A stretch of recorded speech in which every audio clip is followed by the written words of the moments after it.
tough and they're really rough and nothing's working, but there's something inside of you that says, I just have to follow that because you don't know who you're going to meet. Welcome to the Binge on Self-Love podcast. My name is Anna, but you can call me Anshi, and thank you so much for tuning in. Binge on Self-Love podcast is about navigating binge eating disorder struggles, disordered eating, and negative body image.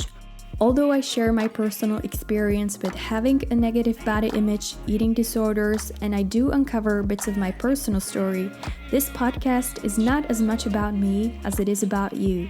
Beautiful human beings who struggle, who fight, who grow, and who evolve every single day.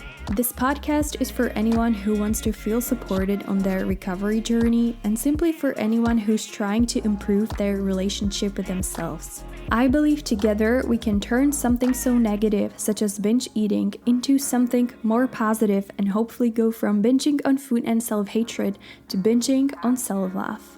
Subscribe to the Binge on Self-Love podcast on your favorite platform and tune in every Tuesday for a new episode. But there's something inside of you that says, I just have to follow that because you don't know who you're going to meet. Disclaimer: Binge on Self-Love podcast is intended for informational purposes only. It doesn't provide professional medical advice and it is not a substitute for diagnosis or treatment. In this podcast, we cover the topic of eating disorders, so if you find this topic triggering, it may be better for you not to listen to this podcast. Always make sure to put your mental health first. Hello everyone, welcome to the Binge on Self-Love podcast. My name is Anna, but you can call me Anchi, and I'll be your host. Thank you so much for tuning in today. I hope you are having a great week so far. Today I have part 2 of the episode where I share with you things that have helped me with breaking the binge eating cycle. If you haven't yet listened to part 1, I will link it in the show notes so you can listen to it either before or after listening to today's episode. Also, make sure to listen to the very end of today's episode because I have a really cool announcement for all of you. So stay tuned. Now, without further ado, let's get into today's episode. Last week, I shared with you 3 things that have helped me with breaking the binge eating cycle. And those were: number 1, not restricting yourself; number 2, identifying what triggers your binges; and number 3, rewriting habits and patterns in your behavior. If you want to learn more about them, make sure to listen to part 1. Today, I want to follow up on those 3 things and add a couple of more. Number 4, giving up on food labeling.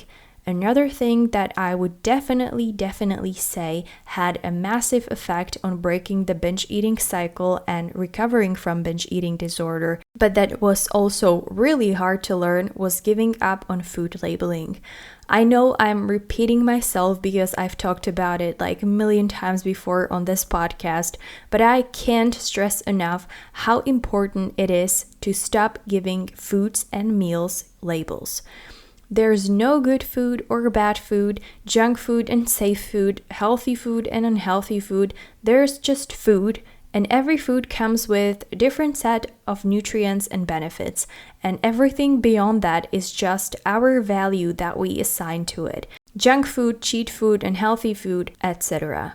Of course, some types of foods and meals are more nutritious than other types of foods and meals, but it doesn't mean they don't have their place in our diets. Struggling with binge eating disorder for many years, I had a list of quote-unquote forbidden foods, which over the years would probably be like 10 pages long, and I kept adding more and more foods onto that imaginary list.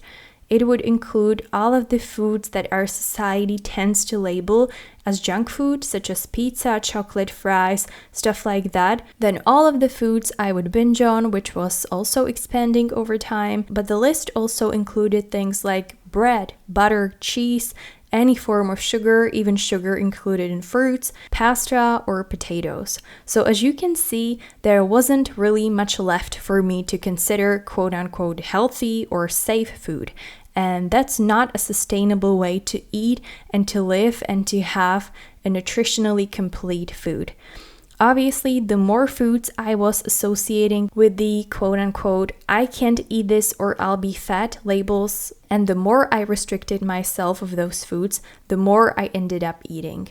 So instead of having a piece of chocolate when I was craving it, I would drink water or have a banana, thinking it will satisfy my cravings. But of course, it didn't. A few hours later, I would end up binging on way more food than the chocolate. And what I think is even worse is the constant battle that goes on your mind. All you think of is the food you would like to eat, but you tell yourself you can't eat, so you fight with your own thoughts. Let me tell you that it is a pretty exhausting battle. Getting rid of those labels, changing those beliefs is not an overnight process. It takes a lot of time, or at least it took a lot of time for me to get rid of those labels. Until this day, I have a few foods I would say I sometimes still think of as I probably shouldn't eat that, but fortunately it no longer stops me from eating them. It's more of a thinking battle for me. But again, it's a process, it's something that I'm working on and that I will continue to work on. And I think the desired state of mind is to be at a place where you eat food, where you enjoy it, and when you don't associate any kinds of labels or values to that food. And once you're done eating, you move on with your life. Number 5, incorporating more foods into your diet. Think number 5 that I have to give credit to when it comes to breaking the binge eating cycle is incorporating more foods into my diet. It's connected to getting rid of food labeling, because the more food you quote-unquote allow yourself to eat, the more food you will be able to incorporate into your diet. Again, it's a long-term process, not something that happens overnight. And I know it's difficult to see it like that at first, but incorporating and trying new foods can be fun. You can try a new restaurant that your friends or colleagues have been recommending for some time. You can try different cuisines, new recipes, even trying different variants of foods you like. Even if you end up not liking something, it's still going to enrich your diet and your perspective on food, and it will contribute to making food less fearful. I try to search for new recipes on Pinterest and Instagram and YouTube. I have, for example, been eager to try avocado, but I've never really had a chance to try it. So it was a perfect opportunity to find some recipes and try them. And even though I didn't like avocado at first, I gave it a few more shots, and now I love having my avocado toast or guacamole with tortilla chips. Again, something that I would be scared of in the past, but now it feels quote-unquote normal. I've also made a note on my phone with links to different recipes that I would like to try, so when I start to feel like I'm eating the same foods all over again, I have a place to go and I can find whatever recipe I want to try. What is a really great way how to incorporate various foods into your diet is eating with someone. Maybe having a lunch at your parents', having dinner with your friends.